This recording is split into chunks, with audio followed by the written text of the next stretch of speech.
Друзі, дорогі кияни, Київ продовжує тримати оборони. Наші військові, правоохоронці і тероборона продовжують виявляти і знешкоджувати диверсійні групи, які, на жаль, є в нашому місті. Зводять столиці укріплення, ставлять обмежувальні блоки біля стратегічних підприємств і установ Києва. Вночі знов були зіткнення і перестрілки. Наші бійці, зокрема з тероборони, знешкодили і взяли в полон кілька диверсійних груп. Нагадаю, саме для безпеки киян ми запровадили комендантську годину. В цей час не виходьте на вулиці. Вийти можна тільки, якщо за сигналом повітряної тривоги ви йдете в укриття.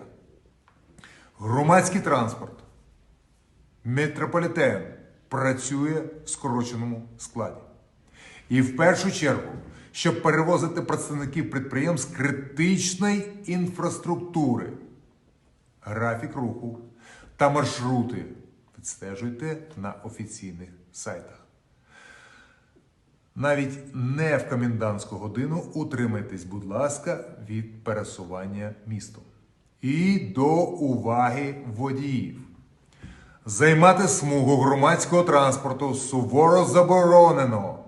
Нею мають право користуватись авто, спецвантажами, громадський транспорт, військова техніка та карети швидкої допомоги. Інші автівки на смузі громадського транспорту будуть вважатися транспортом диверсійно-розвідувальних груп. Запам'ятайте, реагування буде відповідним. Місто живе в нових умовах воєнного стану і загрози. Я хочу наголосити, мародерів за законами воєнного часу будуть знешкоджувати без попередження. Кияни, як тільки бачите підозрілих людей, мародерів, звертайтесь до правоохоронців та військових. Ми повинні згуртуватись як ніколи. Дати відсіч і провокаціям в місті, і відсіч цій орді, яка сюди рветься до нас. Зберігаємо витримку, залишаємось вдома або в укриттях. Всі об'єкти критичної інфраструктури працюють.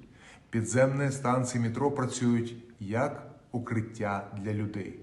Лікарні столиці працюють в режимі військового часу. Приймають як тих, хто сам звертається за екстреною допомогою, так і тих, кого привозять швидкі. Працює створений у Києві гуманітарний штаб для допомоги киянам. Як і цю допомогу потребують. Інформація про збір, надання допомоги на офіційних ресурсах міської влади. Військові, правоохоронці, тероборона, небайдужі кияни роблять сьогодні все для оборони нашого міста. Разом, тільки разом ми вистоїмо. Слава Україні!